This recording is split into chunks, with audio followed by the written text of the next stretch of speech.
Welcome to Changing Higher Ed, a podcast dedicated to helping higher education leaders improve their institutions. My name is Dr. Drum McNaughton, and I'm the CEO of The Change Leader, a management consultancy that helps university leaders create sustainable higher ed institutions through holistic approaches to strategic management, university academics and operations, change management, leadership, and governance. Our podcast brings you the latest in higher ed news, as well as some of the top experts in our profession who will share with you their perspectives on how you can grow your institution. Our special guest today is Carol Aslanian, president and founder of Aslanian Market Research at Education Dynamics, the leading independent provider of enrollment management services and market research for higher education institutions. Carol is a national authority on the characteristics and learning patterns of adult students and has made hundreds of presentations to educational institutions, state agencies, and national associations focused on addressing the needs of higher education for those students who are location and time-bound, as well as having helped hundreds of clients develop programs that meet the needs of working professional adult students and business and industry. Carol's co-authored multiple books and reports, including 2 landmark reports that describe the causes and timing of adult learning: Americans in Transition, Life Changes as Reasons for Adults Learning, and the Learning Patterns of Adult Learners, How Americans in Transition Study for College Credit. Carol earned her degrees from Cornell and Harvard University, and we're glad to have her on the show. Well, Carol, welcome to the show. It's great to have you. Thank you, Drum. Glad to be here. And, you're an expert when it comes to marketing. And in fact, I think you've coined the term post-traditional students. What changes, because you've been doing this a while, what changes have you seen, say, in the last 10 to 40 years with how higher ed works and the type of students? Good question. And let me also give much more credit to Luis Suarez from ACE, who really coined the term post-traditional student about 5 or 6 years ago. And we had him speak at our National CALA meeting, and I adopted it since then. But let me work back a little to tell you how this all evolved, because yes, my role in higher education is to serve as a market researcher where I gather data to help colleges take strategies on and new programming and so forth to increase enrollment. And my focus has always been not the traditional 18 to 22-year-old population, but what we once called the adult population and what we now refer to as post-traditional. When I entered the field of higher education at the College Board in the early 1980s, it was due to a major project the board was awarded by the Exxon Education Foundation called Future Directions for a Learning Society.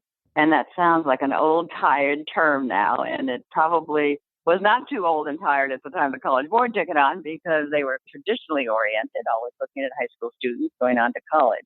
But Exxon wanted us to look at the growing number of older students coming back to school, to college, 2-year, 4-year, and so forth. So for the next couple of decades, the 80s and the 90s, I worked in the field of adult and continuing education. And those are the areas of most colleges and universities back then, when we served people 25 and older, typically working, and giving them evening or weekend courses so they could complete or begin and finish their degrees. We'd had special units for them set aside in the institution. They weren't mainstream, and as long as those units brought in revenue, the institution was pleased. And we had divisions of continuing ed, divisions of extension, adult and continuing professional development, all the things that a college or university wanted to offer the non-18 to 22-year-old population in order to gain the revenue to support other enterprises on campus.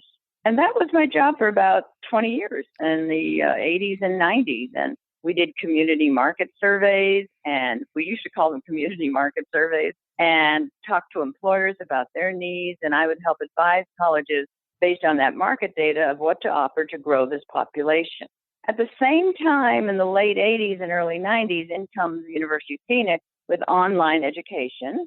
And then by the year 2000, we saw a number of changes in higher education. Let me just move on now to probably 2000, 2010, where we now adopt the concept of what Drum you've asked me to talk about is that, age no longer predicts the way people learn. So at one time when we had segregated units to serve adults 25 and older, today what I'm seeing more and more of, and where my 90% of my market research heads toward, is the post-traditional student. That means students who do not study full-time during the day and in residence. Now, the reason this is so important to your listeners is that the post-traditional student now makes up 70% of, let's just take undergraduate for the convenience of this discussion. 70% of undergraduates are post-traditional. Only 30% study full-time day and in residence. And I don't touch that population. That's the College Board's main operational interest. And I think we've done enough with our admissions people and our traditional marketing people in colleges to treat the high school going to college population. So I deal with post-traditional. And what I try to help colleges like the University of Wisconsin Concordia in Wisconsin, or Essex Community College, or Fairleigh Dickinson, is to enhance their market among students who do not study full-time day and in residence. And we call those post-traditional students. Yeah. Well, 70% is a huge number. Huge number, absolutely. But given the fact that today, I would guess, not a real guess, I'm pretty sure 19 to 20% of students today study full-time online. So you got 20% right there, correct? That's correct, yeah. So the other 50 of the 70 are those individuals who do blended education, some on campus, some online. They do accelerated evening courses back-to-back over the course of the year in 6 or 8 week modules. Weekends are kind of out of the scene now, by the way, because with blended and online, you don't need to give away your weekends, right? You got more convenient ways of doing it. So it's a population that most of our institutions are interested in growing. Because as you know, the high school population is stagnant or decreasing in many, many locations throughout the United States. Aside from California, Texas, and Florida, you go to New England, you go to the Midwest, and you don't see many high school graduates coming on because it's just demographics. They're not there. What we have is a lot of first-generation people, those who began but didn't finish. They got a year and a half of credit, and they said, what am I paying all this money for when it's a degree I don't know if I want? They go off, they work, they come back at age 25, 26, 27 and say, aha, that's the career I want.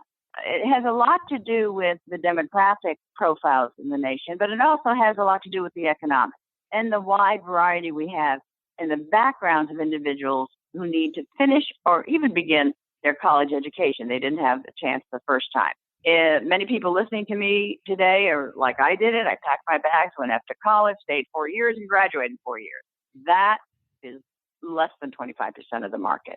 I'm heading down to a major university in Atlanta on Monday.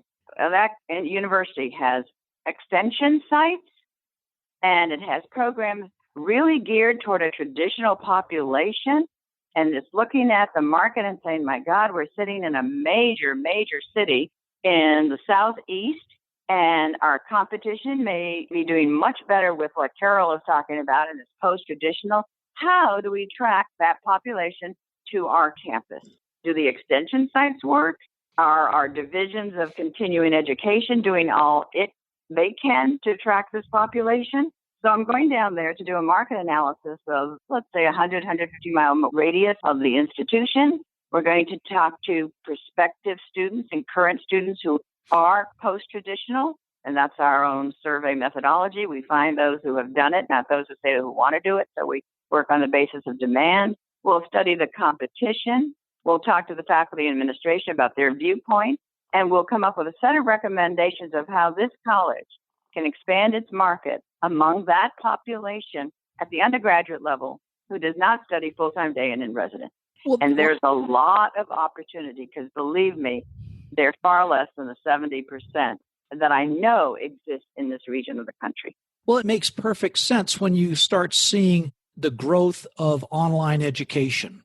Absolutely. It's grown astronomically. In fact, online, I think I read something a little while ago, online is really the only portion of education that is growing and it has grown Right. for the last 8 years. And when I gave that statistic, 19 to 20%, we can't get statistics better than 2 years back. And I think it was either EduVentures or NCES that pointed to 16, 17% in 2016. So now we're at 20, almost 2019. We are, believe me, at least 19 or 20%. That means 1 out of every 5.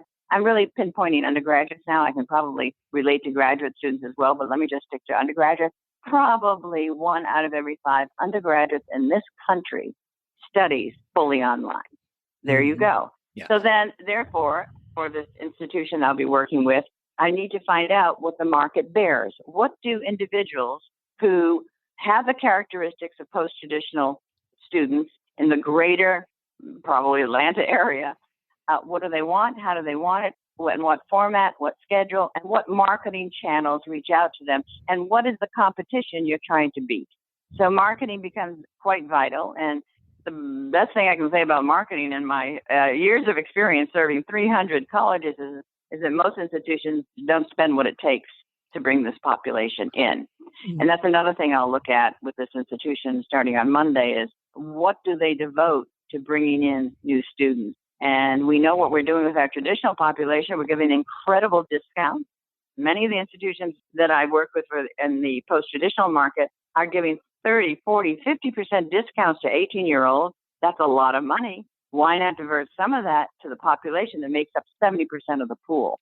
So in analyzing not only the general market for this institution, I'm giving you that place as an example, I'll look at the competition, and then I'll use my 30 years of experience to say, do this, do that, go here, don't go there, and this is what's going to grow your enrollment. Now, Drum, that takes a lot of quote-unquote change factors and that you got to take in mind, because with an institution on Long Island we worked with, it was very interesting when I presented the final report of what it had to do to increase its share of the undergraduate market in the Long Island region. The new president smiled and said, gee, that sounds right on target.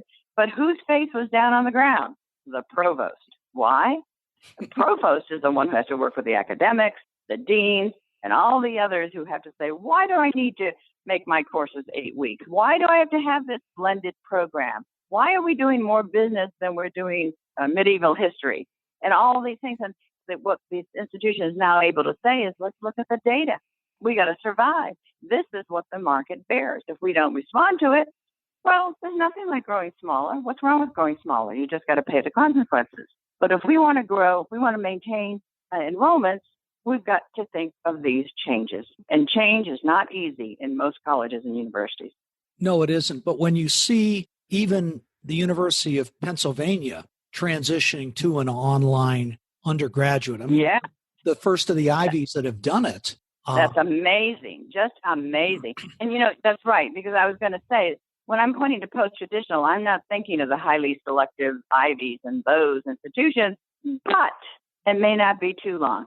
No, I don't think it will be. In fact, when you take a look at the numbers from a pure enrollment perspective, the for-profits clearly lead the way. But when you take a look at the U.S. News and World Report rankings of the best online programs, you see places like the University of Central Florida and other institutions who are doing a fabulous job with online education. They're using the metrics that you talk about as well as time to graduate, which is a big one, cost, etc. Time to completion. What these post-traditionals say is, I can study in the summer. I don't need January and May off. Let me finish this degree in 2.5, 3 years. I'd love to do that. And I'll give you the time it takes. Put a little bit on blended, give me online, and I'm there. One of the things I just recently saw, and it may have come from your firm, is, it came from the Babson study. 56% of all students take blended programs. Wow. Yeah, I haven't seen that yet. Blended is a great solution because, here's another point that underpins that. In our national studies of post-traditional students and online students, 70% learn with an institution within 100 miles of where they live. Mm-hmm. So blended works perfectly because some people want that touch and feel. So I'm 40 miles away. Okay, I'll get in there once a week, but please don't make me come in 3 times a week. So blended works well in a very highly populated area where you can have a large population who want some touch and feel along the way. Mhm. So yes, that's another good solution. Depends on where the institution is. But you did make a point about the large share among for-profits, and you do know the for-profits are losing share in that primarily online market that they reside in.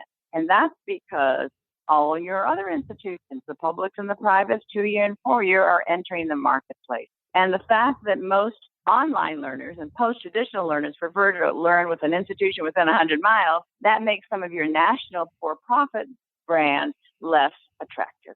Very true. And that is one of the big reasons that there's a lot more institutions coming in. In fact, Central Michigan, what they used to do, they had campuses on the military bases for the military folks and people in the local areas. They've opened up a huge online program. In fact, they've got far less on the ground courses, which makes far more sense for military folks because they deploy. Right. Absolutely. At an event the other night, I sat next to a young man, and it turned out he's a professor at Florida Atlantic, where they have about 30,000 students. And he said, I've been teaching, I think it was government, traditionally for years. He said, guess what? Because he was looking at his cell phone. And he said, all my online students want to reach me. He said, can I tell you, there's a little bit more attention needed when you're doing online than in the classroom.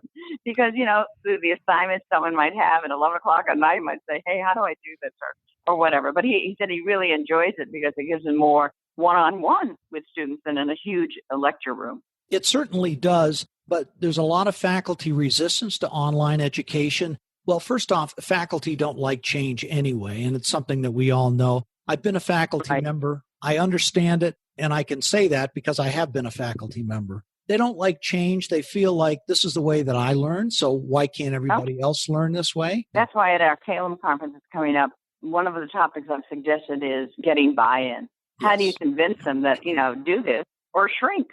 Mm-hmm. I mean, that's the alternative. Yeah, it certainly is. And one of the challenges, one of the things that we do as a firm is help institutions like this get the buy-in and overcome resistance to change. It really requires a very transparent process, a lot of collaboration. But when you get to change, you've got 4 basic types of people. You've got your early adapters that, hey, whatever it is, I love it, I'm going to do it. You've got your normal folks, which say, I just want to wait and see if this is going to work. You've got your cynics, which a lot of faculty fall into that, is they'll say, this is never going to work. They won't give you a reason, but they'll just say it won't work. You know what, Tom? That's where you need strong institutional leadership. In some ways, yes, but you've got that 4th group, which are called skeptics. And what I'm doing, change management and planning, skeptics are my best friends because they'll say, this isn't going to work. And then they're going to give me a really good reason why. They're going to point out potholes. So by building that collaborative process with faculty, and it's not something that can start immediately, it's like any kind of relationship, you have to build trust. Change depends on, not only does a change depend on what's going on, but it really depends mostly on the trust that employees have in their leadership. I agree with you wholeheartedly. That's very true. And another important factor, secondary to this, I think, is to see what your competition is doing. When Harvard, Yale, and Princeton start looking at 10, who knows?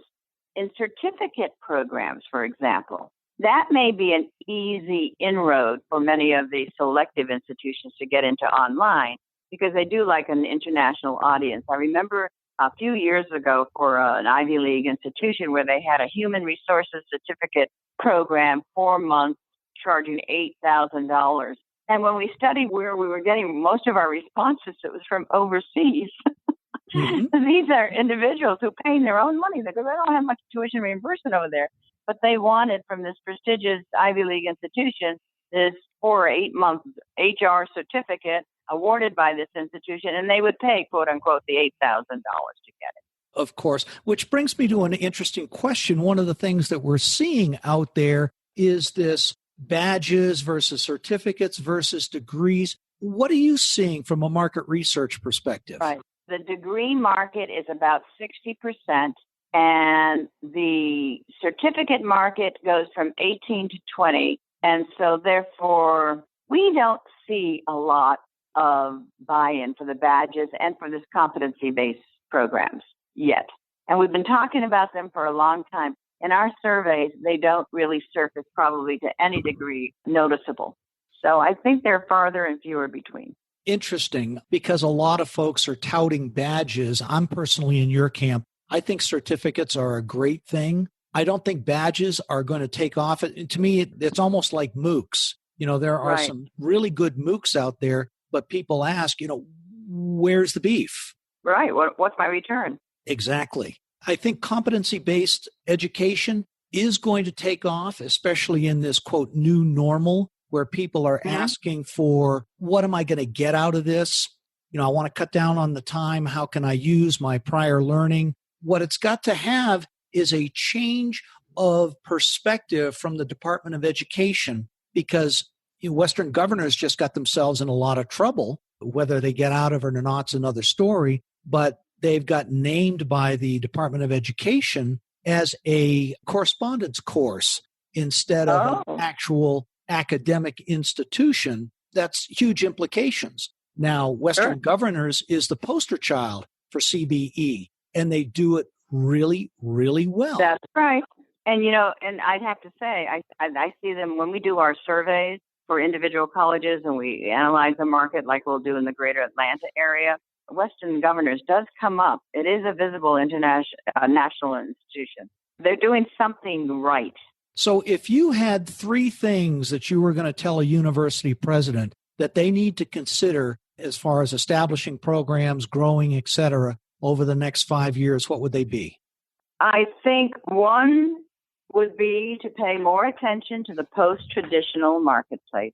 And the large investment that many of the institutions I deal with are making toward traditional enrollments, those 18-year-olds coming in directly from high school, is probably much more directed toward that population that needs to be directed toward them, whereas the money would be better spent on these post-traditional. And because they live closer to the institution, they're within 100 miles, you can market efficiently, you can find out who your competition is quickly enough, and these are individuals who are not asking for scholarships and grants, okay? So you need to refocus your outreach and marketing budget toward the post-traditional. Second, I would definitely add blended and online programs to a good extent. This is where the market is heading. This is what people want. And when most of you students will come from within 100 miles, the blended arrangement works very nicely. Footnote, extension sites are a whole nother question now, because with blended and online, my personal opinion is unless you have some other good data, that extension sites are losing their enrollments because of these other accessibility factors. Schedules, 6 to 8 week courses over the course of a year, including summers, January, and May. These people want to get over their experience so they can get out and get that raise, new job, and whatever. Those are all great points, because what I'm seeing is that there's really three reasons that folks are going back to school. One is they need a job. Two, they want more money. Or three, they want a promotion. Absolutely. Those are the three. You've got it. I listen to you a lot. Thank you.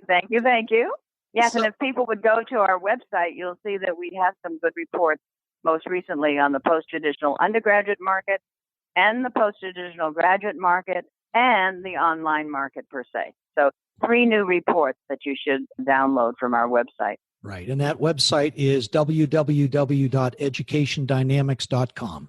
Right. So last question, what's next for you? Where do you see yourself going? What makes you excited about the next 5 to 10 years? I see a market beginning to grow overseas. The international market has been very, very slow in regard to online learning. This just hasn't caught on, but I'm seeing little glimpses of interest as they too see emerging, minority populations, first generation, and so forth. So I think online and the blended concept will begin to work more internationally than it has in the past, which is very, very little.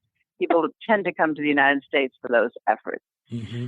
Number 2, I think that the resurrection of doing business with business will occur, because with the efficiency colleges and universities can give business and industry with new programs and new content and in a very efficient format being blended or online, I think they can regain that business partnership market that I think has waned in the last 15, 20 years, where they can go out and say, what are your unmet education and training needs? We're here to serve you. We're nearby. And what do you need?